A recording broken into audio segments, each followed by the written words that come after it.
This edition of eTN 2.0, we are continuing our chat with Dr. Zahi Hawass, the former Egyptian Antiquities Minister and former Secretary General of Egypt's Supreme Council of Antiquities. Dr. Hawass is known to the world as the Egyptian mummy king slash archaeologist, thanks to National Geographic television show called Chasing Mummies, The Final Secrets of King Tut. In this edition of eTN 2.0, Dr. Hawass talks about a political group in Egypt called Tamarud, as well as his conflicts with the British and other governments because of his efforts to recover Egyptian artifacts. As well, Dr. Hawass shares his view on how he thinks Egypt tourism should move forward from the political climate that it is currently in, a situation that is currently inflicting hardships among those employed in Egypt's travel and tourism. And finally, Dr. Hawass reveals new details about the mysterious boy king named King Tut. I can see that you still have very much passion for this job. All the time. I have passion all the time. For the last, I just appeared. One Right. book, this book appeared for me. Okay, we'll discuss that in a second. If you were given the chance, No, I said no. There is a tamarrud. You know what's mean tamarrud? Tamarrud is an Egyptian word, means people are against the president. You know how the 30 June began was a move called tamarrud. Mutiny. Mutiny. Then there is Antiquities. There is 22,000 people signed for me to go back, and I said no. I can't go back in a temporary government. Okay. I can go back if there is permanent government, then I can work with the people. But to go now, I will face demonstrations and I will face hateness, and I'm not ready for this now. You mentioned that you got back some of the antiquities that were 5,000. Okay, you have a special relationship with the British, in that they still have in the British Museum some of the artifacts that you want to recover. So talk a little bit about that. You know, when I made this movement about returning stolen artifacts, I was really severe in that thing, and this is why in year 2006, Time magazine took me from top 100 because of that. But I said there is 6 pieces that they should be in Egypt, like Rosetta Stone in the British Museum, All right. and the Bust of Nefertiti. And I really collected informations that the Bust of Nefertiti left Egypt illegally, and it should come back. I wrote a letter, the first letter that ever written to the people in Berlin, and that letter I asked them to return. I did not really. This is the letter. Then I asked them that we have evidence that this past left Egypt illegally, and it has to come back. And number 3, the statue of the architect of the Great Pyramid in Hildesheim Museum, the Zodiac at the Louvre, the statue of the architect of the Second Pyramid in the Museum of Fine Arts in Boston, and finally the statue of Ramses II in Turin Museum in Italy. Those are 6 unique objects. Their home should be Egypt. And I have been struggling with the British Museum and fighting and asking. And actually, the result of my fight with the British, that the Rosetta Stone was shown in a dark area. But after I said bring it back, they put it in a nice area, and it became now the icon of the British Museum. Just because you put your stamp on it. Are there any regrets as the Secretary General of the SCA? No, I really did the best for Antiquities, and I made Egypt to be in the hearts of everyone all over the world. And look now, when I travel to the States and I see young people, I can see the Antiquities are in their hearts. This makes me happy. Then really what I did for 10 years for Antiquities, it's something that everyone is talking about it now, and this makes me happy. And even if you go in the streets of Cairo and ask the layman, who's the head of Antiquities, they will never mention the one now. I don't even remember his name. What's his name? I don't. But they will tell you Zahi Hawass. You were quite media savvy. I have to give you that. The taxi driver, now when I came today, asked me, what you will do to return this antiquities that stolen after the revolution. I told him, ask the man who's in charge. He said, no, you are in charge. Then they think that I'm the person who really should do this. And this makes me happy. What really makes me happy that the layman in the streets who doesn't know how to read and write began to talk about antiquities. Right. And this really is something that make me happy. Congratulations on that. I think you. that you should be proud of that. What has happened in Egypt? Given what the consequence of that, would you do anything different as the Minister of Antiquities? Now? Yes. If I'm in charge now? Yeah. What would you do? No, I will continue. You know, what really I used to do, I used to do things for the benefit of the personnel. I always say, if you need to restore antiquities, you have to restore the people. I restored the people. Big, good salaries, health insurance, making a feast for archaeologists. That really what made everyone to work with me. Right. You can't work alone. Right. You can't be a pharaoh. No, you need to be with the people. And this is why all the people in the Antiquities Department were working with me as a team. Now, no one is working as a team. No one really have the antiquities in their hearts. People are damaging or stealing or attacking antiquities. And I think this is what the people really want now. They need a change. But I didn't really see this change can happen with a temporary government. We need to wait until we have a permanent government, then we can do things again. How do you feel about Egypt's travel and tourism right now? No, I think, I told you, I'm leaving tomorrow night to go to 10 cities to promote my book and to tell the people to come back. And I really will go in the States again, year 2014, from January to August will be the time to promote Egypt tourism. And I really think that Egypt tourism, within 2 months, they will come back. Because now the violence is finished, the curfew stopped. Now people began to think that they need really, the minority of these young people who call themselves Muslim Brothers are not really Muslim Brothers members, but they're paid people to make disturbance and to make trouble in Egypt. And this can happen, and we can live with this, but cannot stop tourism. All right. Do you have any recommendations for travel and tourism, how to move the country forward?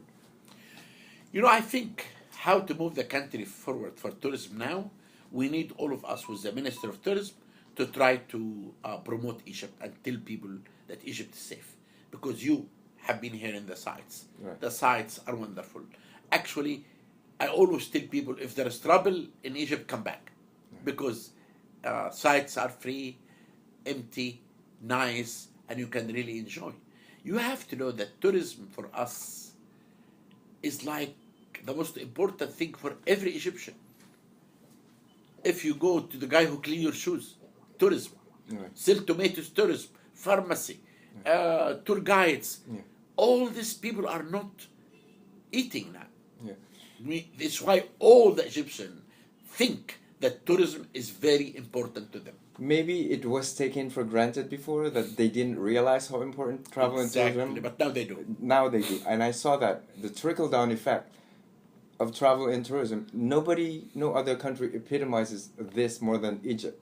You're right. How do you feel about Minister Zazou's performance as a tourism minister? Minister Zazou, I think he's a good guy, and I think he's doing his best to do that. He's cooperating, and I think what really I respect from him, he knows my value, and that's why he asked me to when to go to Canada. I did go in a tour to promote Egypt. I'm going now to Germany and Warsaw and Poland, and I think this to show that this man is very sincere and is working very hard and is trying to go to countries to tell them to come back. And I really feel that he's making tourism to come back, and he will soon. Yeah. So you are basically going on a PR campaign for Egypt. For the Minister of Tourism. Right. Given your interaction with the Americans, what do you make of their perception about traveling to Egypt at the moment?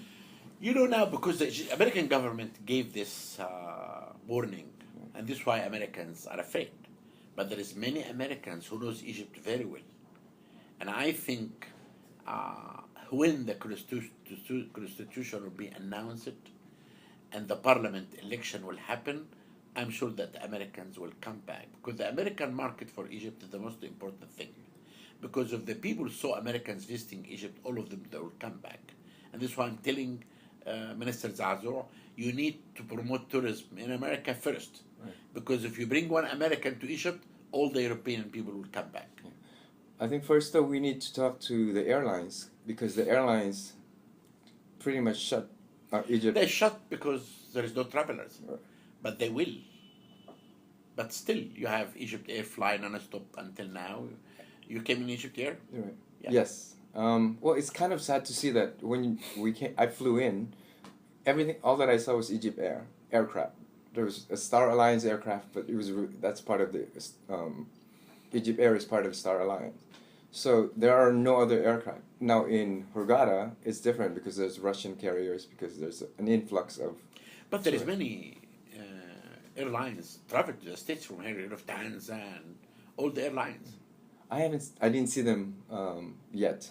I haven't seen them. I traveled to. You going to? I was in Carmel 3 weeks ago. I went in Lufthansa from here. Then all the airlines are traveling. Lufthansa is a good airline. Yeah. It's. Do you think Egypt messed up with the 2011 revolution? With 2011, the revolution in 2011.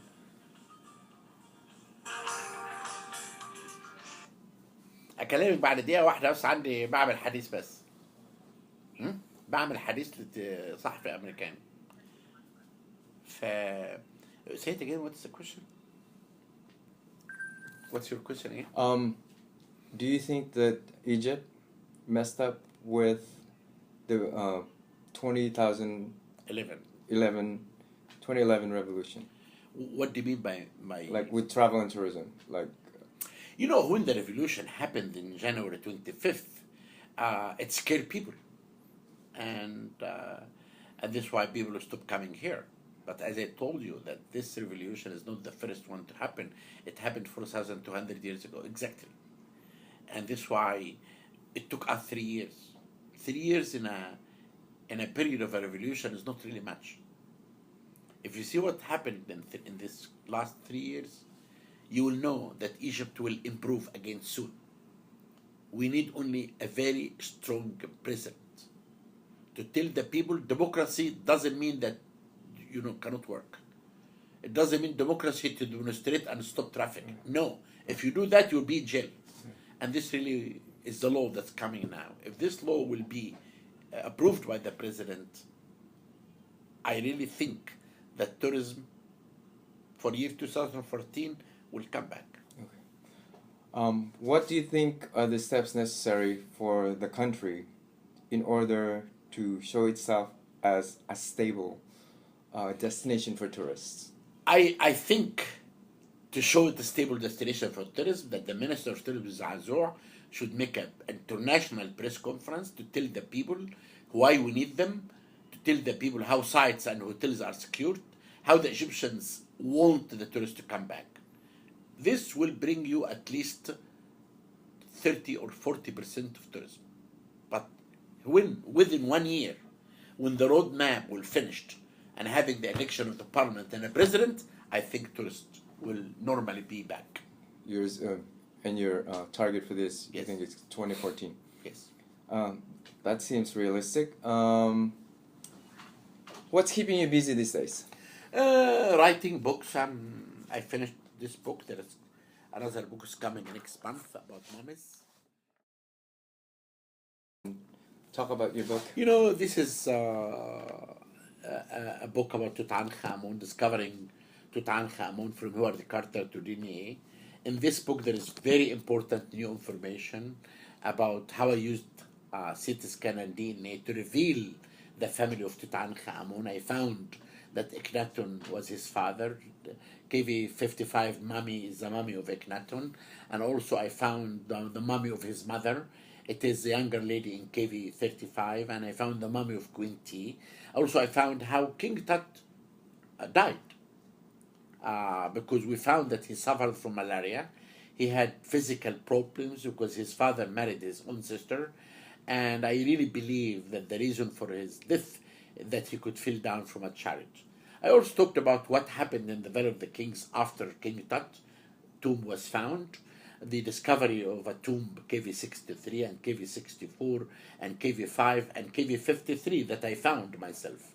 I talked about preserving the Valley of the Kings, what the Valley of the Kings will reveal in the future. We're waiting for another discovery, the tomb of Ramses Thutmose II and Ramses VIII. All the queens of Dynasty 18 needs to be found. This book actually is explaining also the tours of King Tut and how I sent an exhibit to more than 8 cities in the States, and we made for Egypt $125 million. And this is why I'm very proud that this book appeared this week, and it is the book about Tutankhamun. Perfect. There you have it, the mystery of King Tut's life and death, as well as the identity of his parents, have been solved. Hawass's new book hits bookstores the world over this month, as well as online. This is Nelson Alcantara for eTN 2.0. Till next time.